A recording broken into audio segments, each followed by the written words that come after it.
Hey Eric, great to see your smiling face at the CMC. Oh, well, thank you, Michael. Nice to be here. I'm sorry I can't be in Sheffield proper. Proper, maybe next year. Next year. Yes, yes, for sure. So we wanted to talk to the best and smiliest people in the business um, about how UK creators can best prepare for crossing the Atlantic to forge partnerships in the US. And they asked me to do it probably because I wear a baseball cap all the time, and not just a baseball cap, but the worst team in baseball. So it's not just for fashion, you know. You have had a career, Eric, that has, been involved in most aspects of the industry, from writing and creating through development and producing, and now as an exec. So, you've got lots of wisdom to share, and that's why we wanted to talk with you. What would your initial thoughts be for someone wanting to create content that can successfully work in the US? Really, it's good storytelling. Storytelling is universal, and bringing a certain authenticity to it. I mean, certainly for our brand, comedy is key, and you Brits know your comedy pretty well. I mean, I cite British comedy as among the best, and so it's really having that voice that is pure and sort of fits our brand in particular. So if it's for Nickelodeon, it's really that sort of irreverence. Mm. Look at Peppa Pig, right? Couldn't be more British, but it works brilliantly on our air. And there was a time, not that many years ago, where there was a terrible conventional wisdom that, oh, for a British show to work here in the States, we'll have to revoice it. And Mr. Men was one of those. We actually had to revoice it we had to do it the other way for British broadcasts. And I don't think that's the case anymore. I think our kids are way more worldly than we give them credit for. And it really just comes down to the story and the characters that kids will fall in love with. Yeah, I'm hearing the same thing from everybody, not only about, story being key, but about the fact that kids are so much more aware of the world around them. And, they hear voices that aren't their own and accents that aren't their own, and they see cultures that aren't their own. So they're becoming much more aware to other voices around the world. Thank goodness. Yeah, exactly. Because we are a Exactly. world, right? It's not just this ethnocentricity of where you live, right? It's Yeah, yeah, exactly. Well, I mean, I had some questions come in from creators here that we're in different groups with, and I discussed this conversation with, and there is that question among them about how much do I Americanize my pitch, and you would say just don't, wouldn't you? not at all. Not at Yeah, all. I think really, really, it just has to be pure. And as soon as you start doing that, you're starting to dilute something that is special. And, obviously there are those things between a sled and a sledge and a lift and an elevator. I mean, there's the vernacular that you might have to tackle along the way so we don't have total confusion. But no, I just think you stay pure and true to your vision and voice. great, great. So let's talk about Nick and Paramount. Obviously, you're a global organization. You've got offices around the world, and you have a team here in the UK.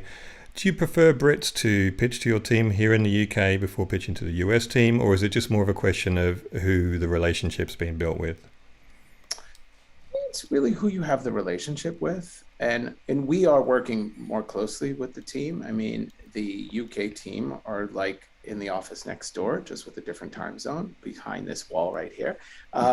So we share whatever we bring in, and on the UK they have some work. They've been working with Fred Seibert, who's an American producer. So we're really trying to break down that veil or that wall. Take down that wall. Yeah, That is just really about, we're one company, and really this is a business that is all about relationships, and so much about how you trust in that vision, in that producer, in that writer, in that actor. That's where it's at. So and that's how you have the best lobbyist within the building and within the company to take your project in, because if they care and they have the relationship, they're quite incentivized to do so. definitely. So you've got a reputation at Nick for being creator friendly and launching creator led shows. Can you talk about that and how creators, I guess, individual creators versus teaming with a production company or an indie studio? What's the best fit for you, or is there a best fit? Oh, Golly, I don't know. I don't know if I would say there's a best fit, right? It is, we are a studio, so Nickelodeon Animation Studio can take an idea and develop it internally. And obviously, as a global brand, and as we roll out Paramount Pluses around the globe as well, we will want to do bespoke programming that is sort of from those regions. Ideally, that also work here in the States, and that's going to be a big part of our mission, is to make sure we co-develop those with our international teams to make sure we give it the best chance for success.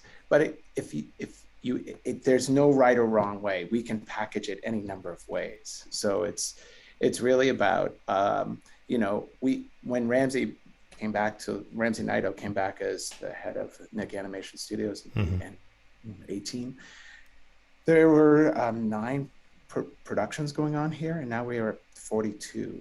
Oh, wow. And the idea was really to go out into the community and get new voices, get new ideas, launch new IP. We hadn't, Nick, when we greenlit Middlemost Post, I think it had been 5 years since the last original greenlight. So it's a really different world. Now, obviously, we're in a business, and Paramount Plus is in its early years. So there is a tendency for us to sort of think about our franchises to help lead the way.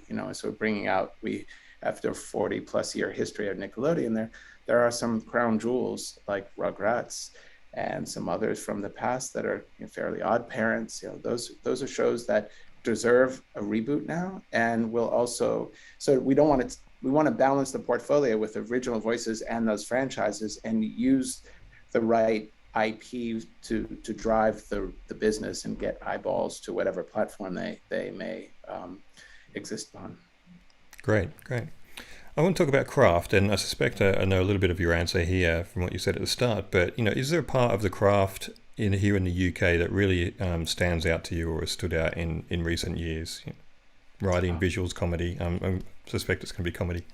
All of the above, Michael. What I loved about my time in Europe was that there is this deep passion for content that doesn't necessarily put the commercial first, if I can say that without getting in trouble. And it's really, again, it's back to purity of voice and idea. There is, comedy has always been great. There's a certain irreverence, that wry humor is so British and works so well, and is sometimes too nuanced for the littlest part of our audience. Then we have the physical comedy. I really think that the UK has led the way in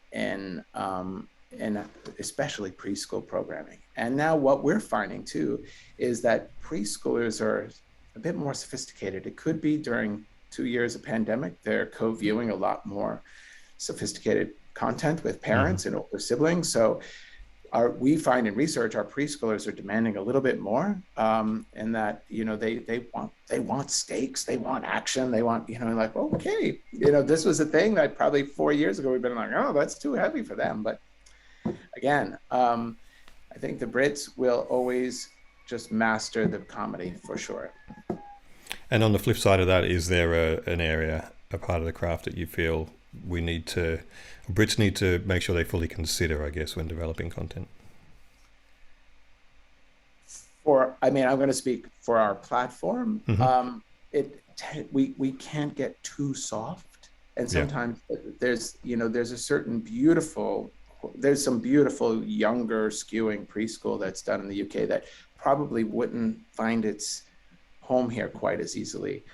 Now we have our Noggin brand might be where that would go, but I think that the softness, I think is and that's the only thing. But it's a brand. I think there's a place for it elsewhere in the States. I'm talking about I don't want to shut it down, because there's a space and a need for that kind of programming for sure.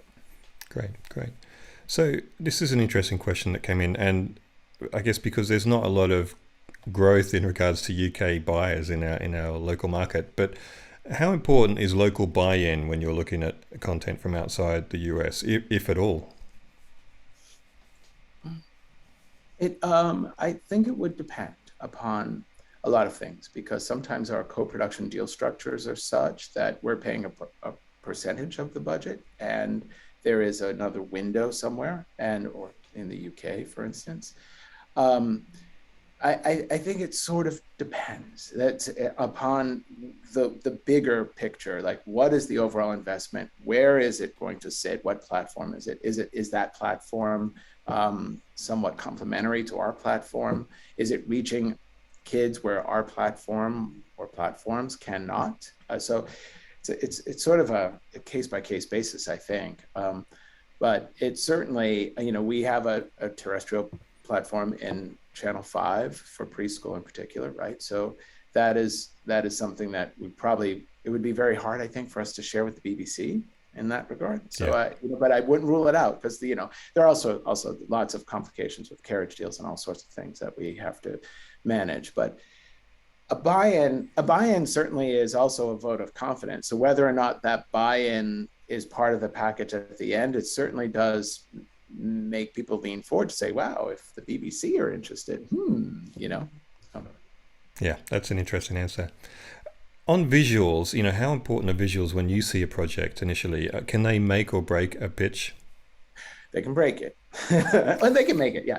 I Mary Harrington, who is still here at Nickelodeon, I pitched the first Thornberry art to her, and she said the funniest thing, like, when you put that art down, if it makes you laugh, it wins. And that has always been a motto of mine, that, like, really we should put art in front of people that make that there's a narrative to that piece of work, and it's funny. Doesn't mean it's better to, if your visuals aren't strong, but your idea is, it's better not to have any visuals, because we're imaginative executives, and we will pair you with a number of different designers, which we'll do sometimes. We bring in a few designers, and don't want to call it a bake-off, but say, hey, take a swing. And then we look at them and say, oh, that's the one. Yeah. And rarely is there a time when we do that we're all like, there's any disagreement. It's like putting the right pair of glasses on. It's so funny how that it's usually unanimous when that happens. Nancy, thanks so much for joining me and the CMC today. Pleasure to be here. We're talking today about building content that will cross the pond and be successful in North America. And I know you will have seen oodles of content and pitches from our shores over the years at Disney. So I know people are going to really appreciate your wisdom. But let's jump right in. When a studio or a creator is wanting to create a show that travels well, and travels specifically to the US well, should they be thinking internationally from the start? Or should they just remain focused on telling great stories? I've always believed that you want to just tell a great story, and great stories travel everywhere. I think there are certain cultural sensitivities that obviously you're aware of, territory by territory. But I think if at the base you're just telling a story that you feel is relatable, and for us, obviously relatable for kids, it should travel quite well. Kids, especially now with such access to other kids all over the world, whether it's through social media or more standard media, they're used to seeing kids that don't look exactly like what they look, or live in neighborhoods exactly like their own neighborhoods. So I think there's curiosity about that. And if you find that relatable element, I don't think it has to look exactly like their environment completely. It's just finding that connection that a teen or a tween or a 5 or a 4 or a 7-year-old will relate to. Yeah. But do you think as kids get older, I mean, obviously at preschool, I think that cultural difference is smaller, but as kids get older, does that diverge a little bit and become a greater difference, I guess? It probably does. Obviously, 3, 4, 5-year-olds, just by nature of the kinds of shows that you're creating for them, seem to be just more global in their appeal, more universal, in part because a lot of times they just involve woodland creatures rather than people. So, a bear is a bear. And obviously, when you get into older teen and tween and young adult content, you're looking at more live action. And so there's the dubbing issue, right? If it's been filmed in something in Spanish and then you have to dub it into English or vice versa, it doesn't look as authentic. But we also see, that shows travel all over the world, both for kids as well as for adults. I mean, you look at some of the giant successes, Squid Game on Netflix, Heartstopper, which was just a show for teens that was made out of the UK. Now that's English language, but still has, clearly the kids are talking with a British accent. Schools look more like British schools than, certainly American schools. Those are, shows that are understood and appreciated and loved globally. So I do think it's just tapping into the story and the characters that's really most important. But, not to be naive, yes, it's harder for certain kinds of stories to land with every audience all over the world. But it's, you can only do so much. And I think, again, the focus on the narrative, the focus on the character is really what's critical. Okay. And did you find markets really important as an executive, or for your team as an executive, as far as finding ideas? Kind of a mixed bag. And, at Disney, because we were such a big player in the field of kids, television, to be honest, we saw a lot of things either before the market, or way before the market. So we sort of had a preview and had a sense of what was out there. What was great about going to the markets, obviously, was just having a chance to sort of, meet with them in a, less formal way, meet with them again, be able to sort of have a more personal connection, because obviously not everybody is traveling all the time. So I think the markets have a great value to just bring together people and allow you, even if you saw their project or even if you had a sort of more tangential distanced relationship with them, to be able to sit down and do it in a social way, which is, really a big part of our business, to not necessarily do it in a conference room, but maybe do it at a coffee shop. And you start to forge a relationship and an understanding. If it's not this project, maybe something else. I think we all say, I would tell my teams all the time is, I want to work with, and I want you to work with people that you'd be happy to talk to every day for the next 5 years, because that's what it takes. Yeah. And so that is building that personal connection and really coming to understand how they work, how they think. And that doesn't always come across. And especially, over the past couple of years and probably going forward, where so much more is going to be done like we're doing this, we're 6,000 miles apart. It kind of feels like we're having a conversation, but when we met in Los Angeles, it was a lot more fun, and we got to know each other a little better. So, as I said, I think Disney and probably Netflix to a certain extent is in a privileged position that so many people come to us pre-market, but those experiences and those connections that you can make. And then there's always the unexpected thing that you just see something, you run into somebody that you have a great conversation with who has a project that you say, oh, I hadn't seen that before. That would happen almost every time as well. We've seen styles evolving a lot in feature animation, and visual style is obviously hugely important in animation, and also when you see a pitch, if something stands out visually, that's really important. To what extent do you see those kind of style changes and pushing the boundaries that's happening in feature work kind of filtering down to series? And are you seeing that in pitches now, I guess? Yeah, I mean, there's no question. The animation that's possible on a TV series budget is, more and more like what people are doing in feature. Not completely, but it's starting to look much more in CG, for instance, for sure. It's interesting. I was watching the first Toy Story a couple of months ago and remembering like how just mind-blowing that was. And I'm thinking, oh, we could do that now, So we really have moved very much, into a feature look in many, many cases, for sure. Especially in the older kids animation. You look at some of the shows that are being made and they're just, remarkable. Those are on the higher end, obviously. They're still not your probably everyday bread and butter shows, but boy, if you want to make an Arcane or you want to make a Mayan 3, you can do it, with a larger budget. So yeah, I think there are definitely, advantages to being able to come in with something that says, oh, that's what you're thinking. Then it's really, does that make sense for this particular project, from a budgetary standpoint? Yeah. When it's obvious that you can see the finished product, I guess it makes it a lot easier to make that decision. Yeah. And, to be honest, I think by and large, because there's so much breadth in what a show is ultimately going to be able to look like or might want to look like, most of us who are either taking pitches, or I'll speak even on the network side, from prior history, we are looking at the story first and then thinking you don't have to come in with a big visual presentation, because that's part of the development process. And so often I think, producers can sort of limit themselves if they come in with something that's so fully developed and so specific, and then the executive or whoever your content person is going to be looks at it and says, no, that doesn't necessarily appeal to me. If you like the story and the characters, you might be imagining it somewhat differently.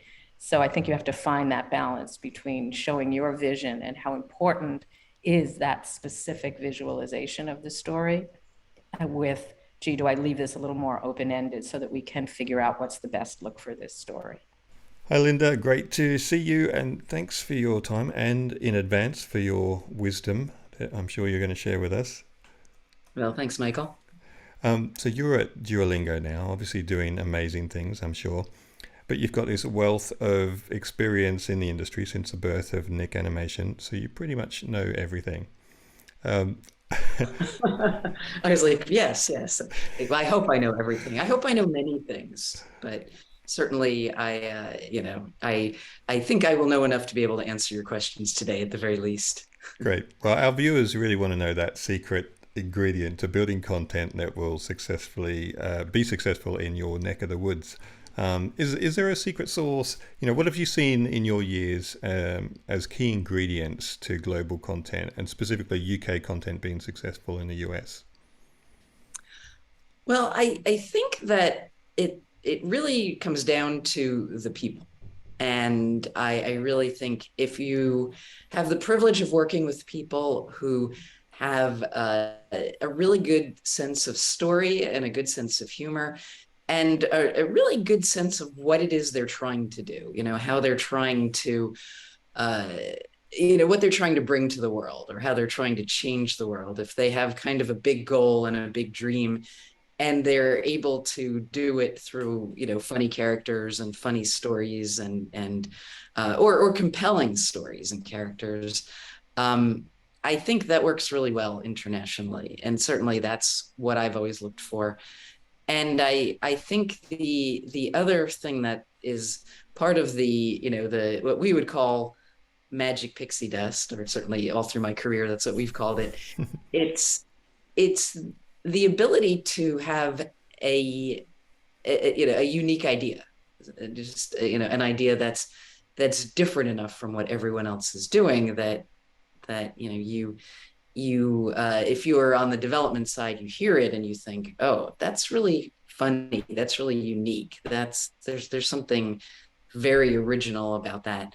But I think the twist is you have to be able to deliver a really unique idea and make people feel like it's obvious as well. Like, well, of course, it's like you want to have that feeling too. Like, of course, that makes perfect sense. And so, those are like, they're two small things, when you, in the telling, it's like, well, of course, original ideas are good and unique points of view are good, but, familiarity is great, but to be able to do them at the same time, I think is the magical twist, the pixie dust part of that. And that's certainly always what I've looked for. And even now I'm often looking for writers to work with. And so I read a lot of scripts, and I read a lot of, people's interpretations of an assignment. And I've realized that what I'm always looking for is just sort of a special sensibility, something that I want to read more of. That's what I'm always looking for. Yeah, that's interesting. I mean, that was really my next question covered as well, which was, how much do you value, or how much do you buy a creator versus a project? And really, you've answered that there. Yeah, well, it's all about the person, really, because a project may change a little bit. but it's the person and the person's ability to think big, to think in a unique way, and even to be able to pivot as needed without feeling like the world has fallen apart. Sometimes projects change a little bit, and people who can listen to the reasoning and then make the adjustments that work for them. I think those are the kinds of people that I always look for. People who can be a little bit flexible, but not too flexible. Not someone who says yes to everything. Somebody who sort of fights a little bit, but because they're fighting for something very specific, not just because fighting is fun.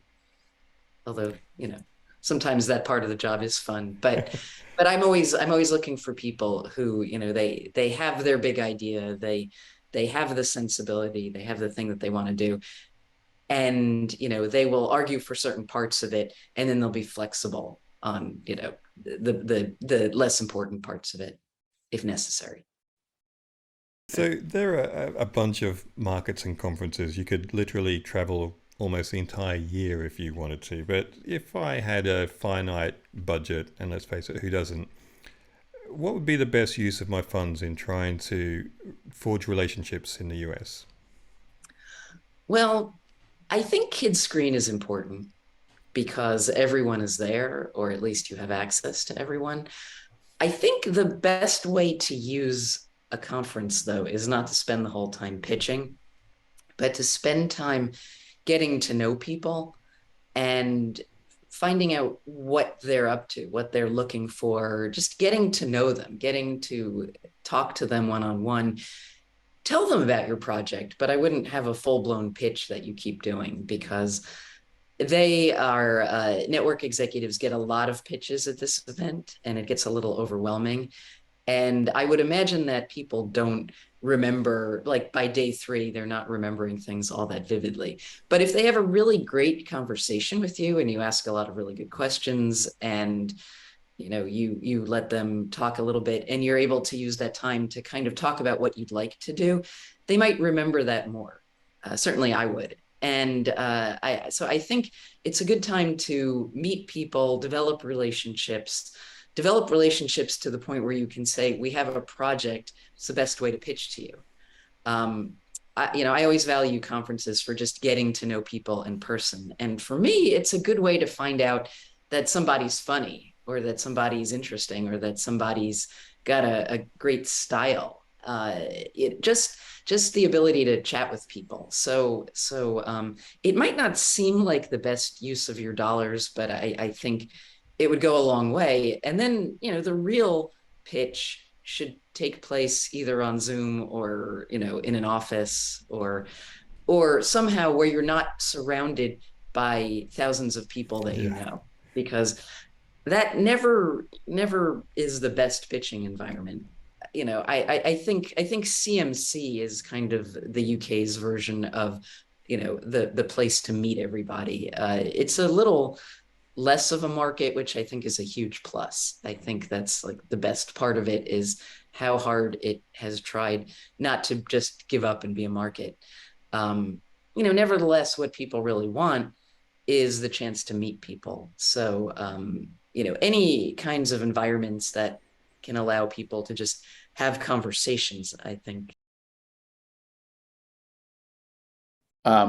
Well, yeah, Peppa Pig, because that's not the first answer, right? It's perfect, right? That's a really good question. That one just comes so front of mind because it fires on all the right cylinders, and it always makes me laugh, even, and it's perfectly simple. And at the time, I think it's hard for all of us, through the veil of success, to realize how unique that look was at the time. People were like, and it was Alice Kahn who brought it over to Cartoon Network here in the States first. That unfortunately didn't work on that, and then ended up at Nickelodeon, our benefit. But it was at the time everyone saying, that's an odd looking show. No offense to anyone. But look, I love that it took a swing visually. It was Yeah. trying something new. It was a vibe that we weren't seeing a lot in preschools. You certainly weren't seeing it in the UK in preschool, that sort of cheeky, I mean, Peppa, Peppa. And so so that one's, I think that's hands down. I'll go back to it for the third time, I guess. I thought Heartstopper was amazing. I thought it was just so beautifully done and so simple and surprising in some of the choices that they made. And it touched me, incredibly. I binged the whole thing in a weekend. And I really thought that that's the kind of storytelling that I would love to see more of. I would love to be able to make myself just the honesty around it and feeling that, the small personal stakes that we were able to see really mattered and mattered to these characters. No, there were no dead bodies. There were no big explosions. It was just a really authentic, genuine story about friendship and relationships in the best ways possible. So for me, that certainly, in the more recent days, that's something I think I would love to have been involved in. Oh gosh, yeah, there are a couple of shows. I've thought about this a lot. Of course, the first one where I really felt that way was Peppa Pig. I had been always had been a big fan of Mark Baker's, and in fact, at the time that Peppa Pig got picked up, I was working with him on a project at Cartoon Network. And he said, well, I think I'm going to need a year to go work on this, and then I'll be in touch. And so Peppa Pig, definitely, that's such a great property. And then Hey Duggee, I've always loved Hey Duggee, and I love the look, and I love the sensibility, and I think it's super cute, and I love to watch it.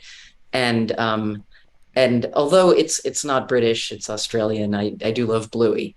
And Bluey to me was, I saw Bluey really as the culmination of all of our hard work, taking preschool from being sort of mildly dull and didactic in ancient times and kind of pushing it to be this, wonderful and vibrant and creative area, that encompasses everything, from Sesame Street all the way through Bluey. When I saw Bluey, I thought, my job is done here. I can move on.